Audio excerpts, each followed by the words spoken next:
Bienvenidos a este momento de reflexión. La luz divina nos guía no hacia la opulencia, sino hacia el servicio humilde.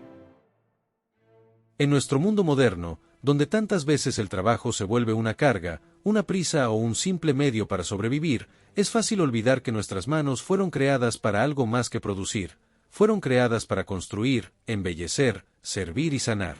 La historia de la Iglesia nos recuerda, una y otra vez, que Dios se hace presente en lo cotidiano, que la santidad puede nacer entre metales ardientes, herramientas humildes y un taller silencioso donde un artesano transforma la materia en algo precioso. Hoy vamos a adentrarnos en la vida de un hombre que entendió esto profundamente. Un hombre que descubrió que trabajar bien no era solo cuestión de habilidad, sino también de virtud, que la honestidad podía ser más valiosa que el oro, que la belleza podía ser un camino hacia Dios, y que incluso un oficio sencillo, cuando se ofrece con amor, puede convertirse en una oración. San Eloy vivió en un tiempo complejo, entre reyes poderosos, tensiones políticas y desafíos sociales. Pero lo que lo distinguió no fue su talento, que sí lo tenía en abundancia, sino su corazón. Todo lo que hacía, lo hacía con una rectitud sorprendente, con una dedicación tan limpia que incluso los poderosos confiaban plenamente en él. Su taller se convirtió en escuela de virtudes, sus obras, en reflejos de su alma, y su vida entera, en un testimonio de que la santidad puede forjarse, igual que un metal precioso, a base de fuego, paciencia y entrega. Hoy, al recorrer su historia, quizá podamos redescubrir algo esencial, que no importa cuál sea nuestro oficio o nuestras circunstancias, cada uno de nosotros puede ofrecer su trabajo como herramienta de Dios, permitirle entrar en la rutina de cada día y transformar lo ordinario en camino de salvación. Acompáñame a conocer la vida luminosa y profundamente humana de San Eloy, el santo orfebre que convirtió su taller en un altar y su habilidad en un acto de amor. Tras contemplar cómo la vida de San Eloy nos invita a descubrir a Dios en lo cotidiano, es necesario situarnos en el mundo en el que él nació, un mundo que también buscaba luz en medio de la incertidumbre. Porque la santidad nunca aparece aislada, siempre brota en un tiempo concreto, en circunstancias reales que moldean el alma y la misión de quien ha sido llamado. San Eloy vino al mundo alrededor del año 588, en Chaptelat, una pequeña localidad de la región de Limousin, en el suroeste de la actual Francia. Europa vivía entonces los ecos de un pasado que se desmoronaba y un futuro que apenas comenzaba a tomar forma. El gran imperio romano había desaparecido hacía poco más de un siglo, y en su lugar surgían reinos jóvenes, especialmente el de los francos, donde se mezclaban tradiciones antiguas, nuevas estructuras de poder y una iglesia que luchaba por consolidar la fe, la justicia y la paz.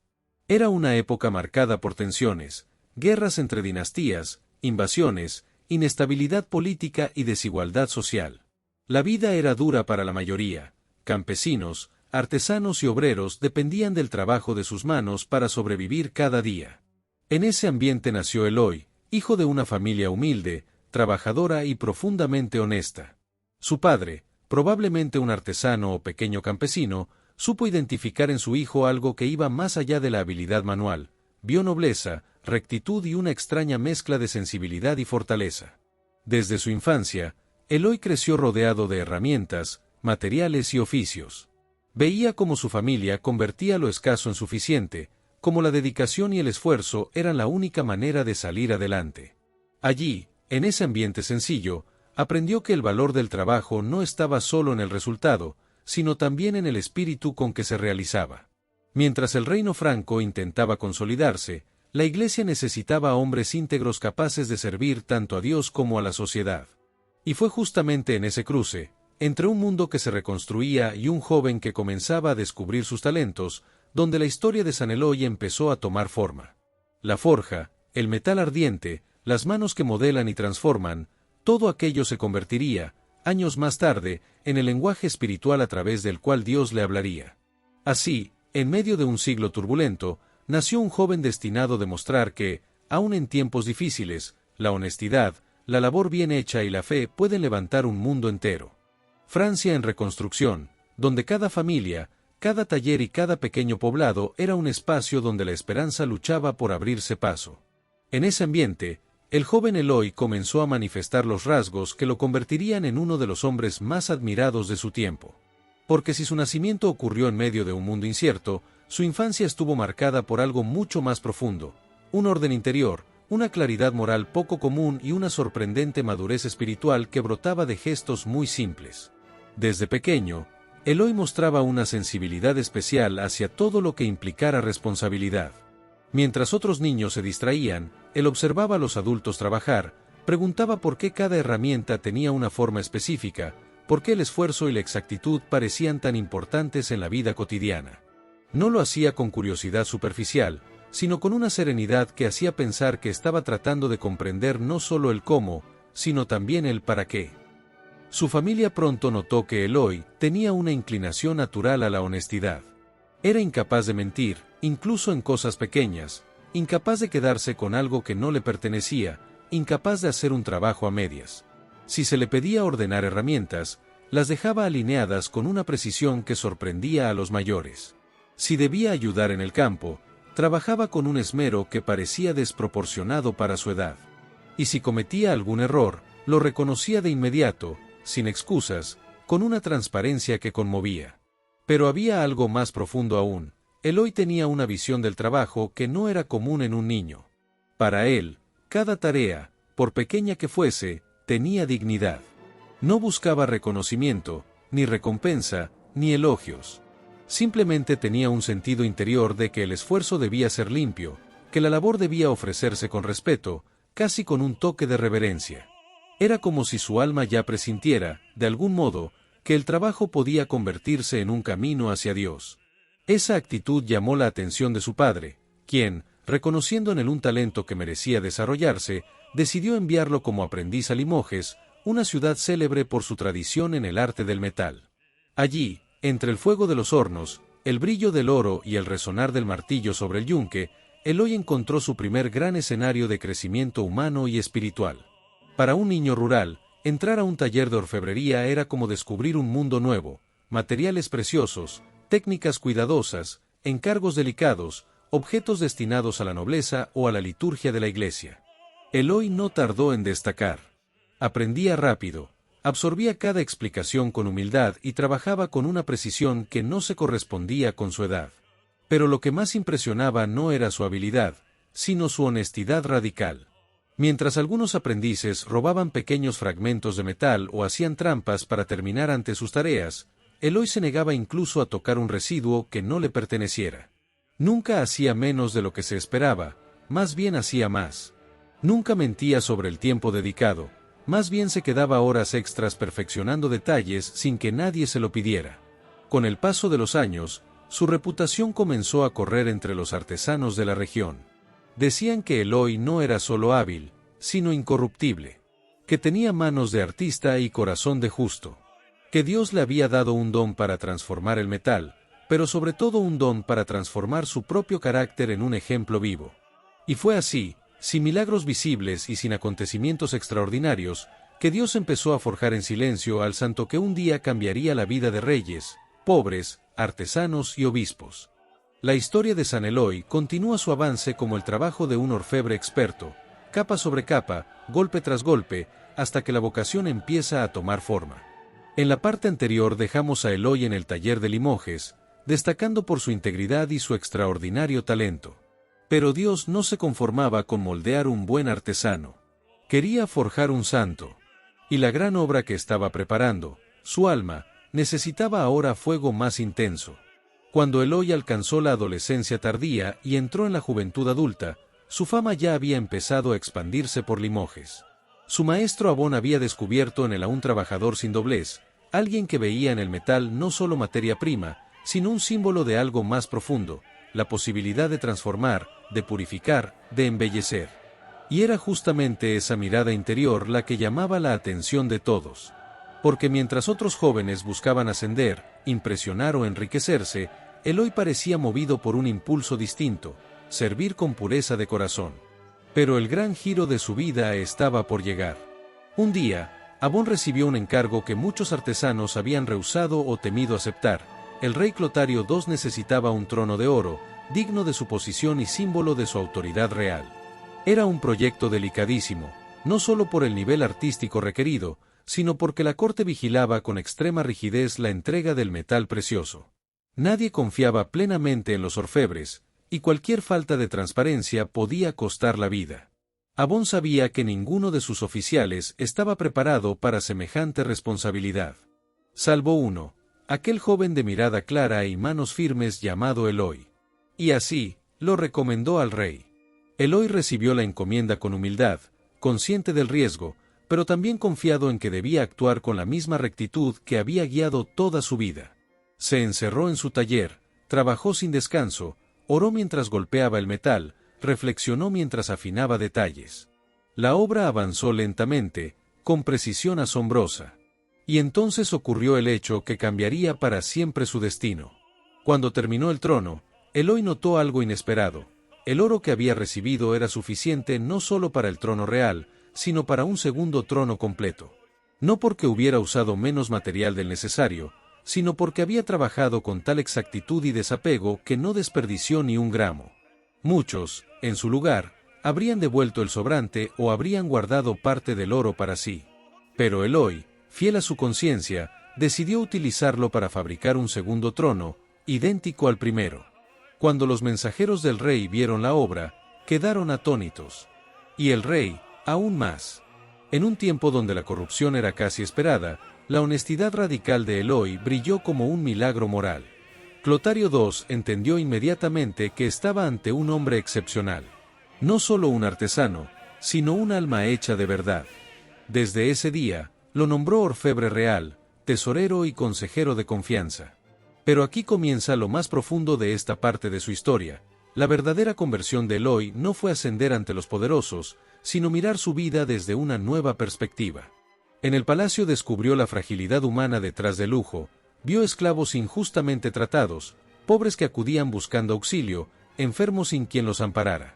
Y su corazón, que ya había aprendido a ser sensible desde niño, no pudo permanecer indiferente. Dios empezó a hablarle a través de ellos. Comprendió que su habilidad artística era un don, sí, pero no un fin en sí misma. Comprendió que su honestidad, tan admirada en la corte, debía ponerse al servicio de algo mucho más grande que la realeza. Comprendió que el verdadero tesoro no era el oro que moldeaba, sino las almas heridas que encontraba a su alrededor. Y así comenzó a vivir una caridad heroica. Con su salario rescataría a cientos de esclavos, liberándolos uno por uno. Atendía a los enfermos, protegía a los desamparados, intercedía por los que no tenían voz. Muchos decían que Eloi no solo trabajaba el metal, trabajaba la justicia. Que no solo transformaba objetos, transformaba vidas. Fue en ese proceso, profundo y silencioso, donde nació su vocación eclesiástica. Porque un día, mirando el sufrimiento del pueblo y la corrupción de la corte, entendió que Dios le pedía más. Mucho más. Que su vida debía consagrarse por entero al servicio del Evangelio. Y ese llamado, igual que el metal en manos del artesano, comenzó a tomar forma, lentamente, pacientemente, hasta convertirse en una misión que trascendería su fama, su oficio y su tiempo. Tras aquel despertar interior que transformó su oficio o misión, Eloi comprendió que Dios lo estaba conduciendo hacia obras que iban mucho más allá del taller real. Y así, el joven orfebre convertido en consejero de reyes comenzó a dejar una huella profunda en la sociedad franca. Su vida, que antes se desarrollaba entre metales preciosos y diseños minuciosos, pasó ahora a moverse entre decisiones políticas, actos de caridad y un incansable servicio a la Iglesia. El primer gran aporte de Eloi fue su caridad heroica, silenciosa y constante. En la corte de Clotario II y luego en la de su hijo Dagoberto, Eloi utilizó su posición privilegiada para ayudar a los más vulnerables. No era raro verlo salir del palacio para visitar enfermos, repartir limosnas o socorrer a familias en desgracia. Pero lo que más sorprendía a sus contemporáneos era su labor con los esclavos. Con su propio dinero compraba la libertad de hombres, mujeres y niños que vivían en condiciones terribles. Se calcula que a lo largo de su vida liberó a cientos de personas, quizá miles, convirtiéndose en una verdadera luz para quienes vivían en la oscuridad de la opresión. Ese amor por los más indefensos también lo llevó a involucrarse en la protección de viudas y huérfanos, grupos especialmente vulnerables en el sistema legal de la época. Eloi no soportaba ver injusticias. Intercedía ante los jueces, negociaba con nobles, ofrecía su propia autoridad para garantizar que a nadie se le arrebatara lo que le correspondía. Su reputación crecía, no solo como artesano virtuoso, sino como hombre de una bondad inquebrantable. Y aún así, Siguió trabajando el metal. Pero ahora lo hacía para Dios. Eloi se convirtió en uno de los más grandes orfebres sacros de la historia de Europa. Fabricó relicarios de una belleza extraordinaria, cálices, cruces, ornamentos litúrgicos, atavíos episcopales y altares destinados a custodiar los restos de santos y a embellecer la liturgia. Su obra más célebre fue el relicario de San Martín de Tours, un trabajo tan fino que los historiadores aún lo consideran una de las joyas más importantes del arte merovingio. Su estilo, un equilibrio entre la elegancia romana y los motivos francos, se convirtió en modelo para generaciones enteras de artesanos. Pero sus aportes no fueron solo materiales. Como consejero de Dagoberto Eloi promovió reformas para mejorar la justicia, controlar los abusos de los funcionarios, regular el comercio y proteger a los más pobres de las cargas excesivas. El rey lo escuchaba con respeto, porque sabía que Eloi no buscaba poder, sino verdad. Y esa transparencia era un don rarísimo en la corte. Con el tiempo, su caridad y su firmeza espiritual lo llevaron a tomar una decisión que marcaría el resto de su vida: abrazar plenamente la vocación eclesiástica. Tras la muerte de Dagoberto, Eloi se hizo monje, distribuyó entre los necesitados buena parte de sus bienes y fundó dos grandes monasterios, Solignac, para hombres, y Noyon, para mujeres. Ambos serían centros de formación, oración y servicio durante siglos enteros. Ahí comenzó lo que muchos consideran su etapa más fecunda, la de pastor de almas. Cuando fue ordenado obispo de Noyon-Tournai, Eloi se dedicó con la misma entrega que había mostrado en su taller. Viajaba constantemente, anunciaba el evangelio en aldeas remotas, dialogaba con paganos, guiaba a conversos, defendía a los inocentes y promovía la moral cristiana con firmeza pero también con compasión. Su vida entera parecía resumirse en una sola frase: que nada se desperdicie, ni en la obra de las manos ni en la obra del alma. Fue también conocido por su don de discernimiento y por algunos hechos sobrenaturales que marcaron su ministerio pastoral. Se decía que podía reconocer reliquias auténticas entre imitaciones, que tenía una sensibilidad especial para detectar engaños y que era capaz de consolar con palabras exactas a quienes acudían a él en angustia. No era un taumaturgo espectacular, su mayor milagro era su capacidad de transformar corazones. Así, paso a paso, Eloi se convirtió en un puente entre el mundo artesanal y el mundo espiritual, entre la realeza y los pobres, entre la materia y la gracia. Cada uno de sus aportes, sus obras de metal, sus obras de justicia, sus obras de caridad, fue una prolongación de aquel corazón limpio que Dios había comenzado a forjar desde su infancia. Aunque la vida de Eloi estuvo marcada por la virtud, la caridad y una sorprendente capacidad para transformar la realidad a su alrededor, no estuvo libre de pruebas. La santidad nunca se construye sin fuego, y en su camino, igual que en el metal que él mismo trabajaba, Dios permitió momentos de tensión, de decepción, de lucha interior y de desafíos externos que revelarían la autenticidad de su entrega. La primera gran prueba llegó al dejar la corte real para entregarse al servicio de Dios. Durante años había estado rodeado de comodidad, prestigio y respeto. Su palabra tenía peso ante los reyes, y muchos acudían a él en busca de justicia. Sin embargo, después de la muerte de Dagoberto, Eloi decidió dejar atrás los privilegios del palacio para abrazar una vida más austera y consagrada. Esa elección no fue sencilla. Muchos lo criticaron, creyendo que abandonaba un puesto necesario para el reino, otros sospecharon de sus intenciones, algunos le suplicaron que permaneciera en la corte, argumentando que su presencia era indispensable. Pero Eloi, firme en su discernimiento, comprendió que su misión debía tomar un rumbo distinto. Y, sin embargo, no fue fácil. Tuvo que enfrentarse a la fragilidad del desprendimiento, a la nostalgia de lo conocido, al dolor de ver cómo algunos que lo habían alabado mientras tenía poder empezaban a olvidarlo o incluso a despreciarlo. Esta etapa fue un auténtico desierto espiritual, una purificación necesaria para que su vocación eclesiástica fuera totalmente libre. Otra prueba importante llegó cuando fue nombrado obispo de Noyon-Tournai. Muchos en el clero desconfiaban de un hombre que venía del mundo de la artesanía y de la corte. Él no pertenecía a las grandes familias eclesiásticas, no tenía una formación inicial monástica profunda ni provenía de los círculos de poder que generalmente ocupaban los obispados. Se encontró con resistencia, con murmullos, con críticas veladas. A algunos les irritaba su estilo directo, su austeridad, su insistencia en la justicia. A otros les molestaba su inclinación por los pobres, porque eso significaba denunciar abusos y exigir cambios. Pero una de las pruebas más dolorosas fue la evangelización en las regiones rurales. Eloy se enfrentó a pueblos enteros que seguían viviendo bajo costumbres paganas, supersticiones ancestrales y prácticas religiosas sincretizadas. No eran hostiles, pero sí profundamente desconfiados. Había que ganarse su confianza, escuchar sus historias, comprender sus temores.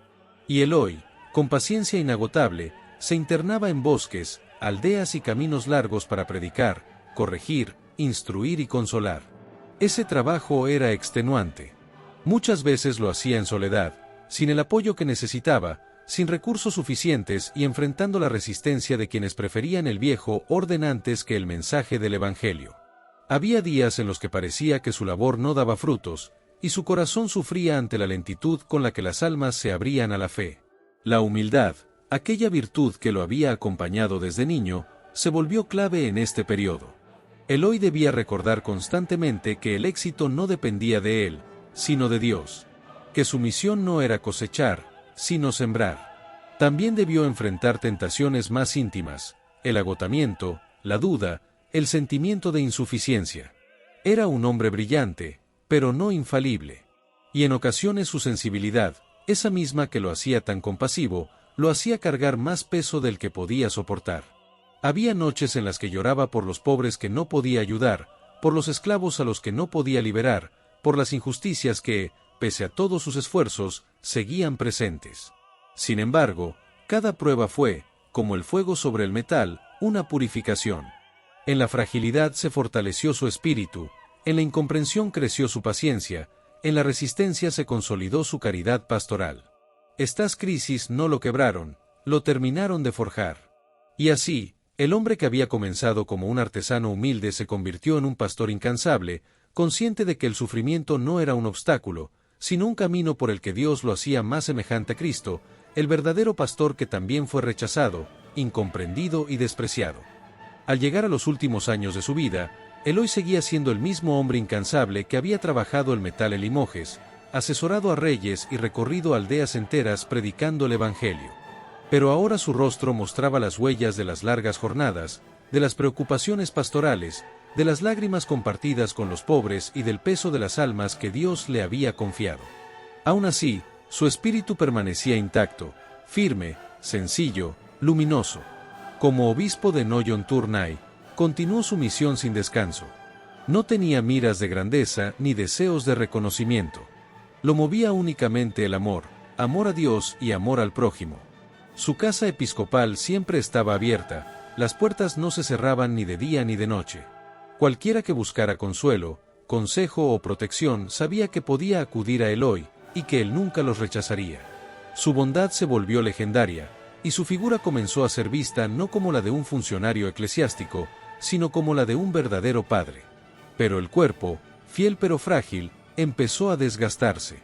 Después de una vida entera al servicio de los demás, Eloy sintió que su misión terrenal llegaba a su fin. La enfermedad lo fue debilitando poco a poco, y aún así, hasta sus últimos días quiso seguir guiando a su pueblo. Reunía a su clero, daba instrucciones, exhortaba a vivir la fe sin tibieza y, sobre todo, insistía en la caridad. No olvidéis a los pobres, repetía una y otra vez. En ellos Cristo se hace visible.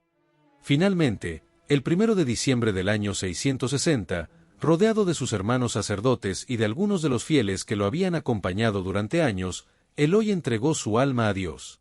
Murió con la serenidad de quien ha cumplido su tarea y con la humildad de quien sabe que todo lo bueno que hizo lo hizo por gracia divina. Su muerte no fue un final, sino un comienzo.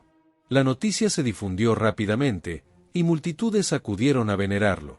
No buscaban un orfebre famoso ni un obispo ilustre, buscaban a un hombre santo, un pastor que había sido para ellos un reflejo vivo de la misericordia de Cristo. Comenzaron a atribuirse milagros a su intercesión, especialmente en favor de trabajadores manuales, artesanos, herreros, metalúrgicos, carreteros y todos aquellos que se sentían representados por su vida sencilla y digna. Muy pronto se convirtió en uno de los santos más queridos de la Europa medieval. Iglesias, capillas y monasterios fueron dedicados a su memoria. Sus reliquias se veneraron con profundo respeto y se difundieron historias sobre su vida que inspiraban a los fieles a vivir con mayor rectitud, honestidad y caridad.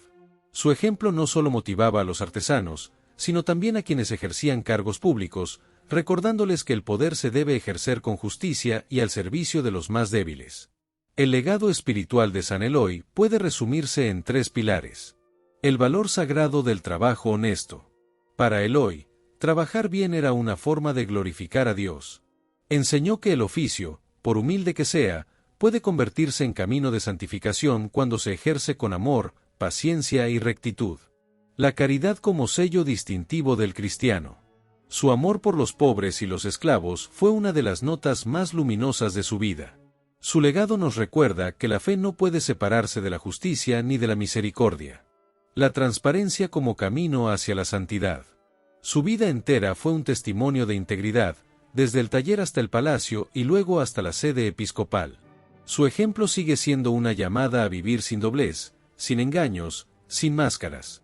San Eloy dejó este mundo como un pastor amado, un artesano virtuoso y un santo profundamente humano.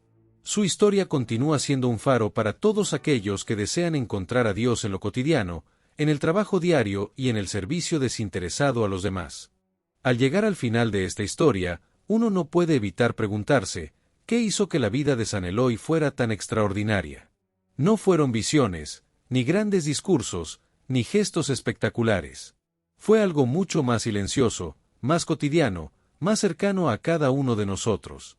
San Eloy descubrió que la santidad no está reservada para los monasterios o los altares, sino que se forja allí donde pasamos la mayor parte de nuestra vida, en el trabajo, en los pequeños gestos, en la fidelidad diaria. Eloy encontró a Dios en el metal ardiente, en la precisión del martillo, en la responsabilidad ante un encargo, en su trato con poderosos y pobres. Su taller fue su primer altar. Su oficio fue su primera oración. Su honestidad, la primera prédica que ofreció al mundo. Y cuando Dios lo llamó a más, él dijo que sí sin condiciones, dejando atrás honores y privilegios para convertirse en un pastor de almas, en un defensor de los oprimidos, en un obispo que gastó su vida hasta quedar exhausto. Su biografía nos recuerda algo esencial. La santidad consiste en hacer lo ordinario de manera extraordinaria, porque se hace con amor. Hoy, quizás tú que escuchas esta historia te encuentras en un trabajo que sientes rutinario, difícil o poco reconocido. Quizás tu vida está llena de responsabilidades que no parecen tener nada de heroicas. Pero la historia de San Eloy te dice, ahí mismo, en eso que haces, Dios te está esperando. Desde ahí puedes transformar tu entorno. Desde ahí puedes convertir cada tarea en una ofrenda. Desde ahí puedes construir un camino de santidad sin siquiera darte cuenta. San Eloy no fue grande por las herramientas que usó, sino por la forma en que usó su vida.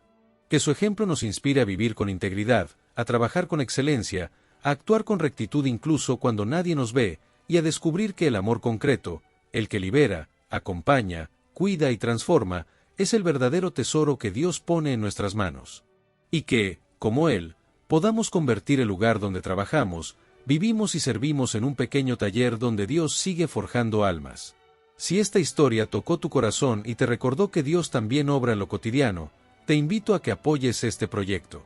Suscríbete a La Voz de los Santos, activa la campanita y comparte este video para que más personas descubran la vida y el ejemplo de grandes santos como San Eloy. Tu apoyo permite que sigamos llevando estas historias llenas de fe, esperanza y luz a todos los rincones. Gracias por acompañarnos, y que la vida de los santos siga iluminando tu camino.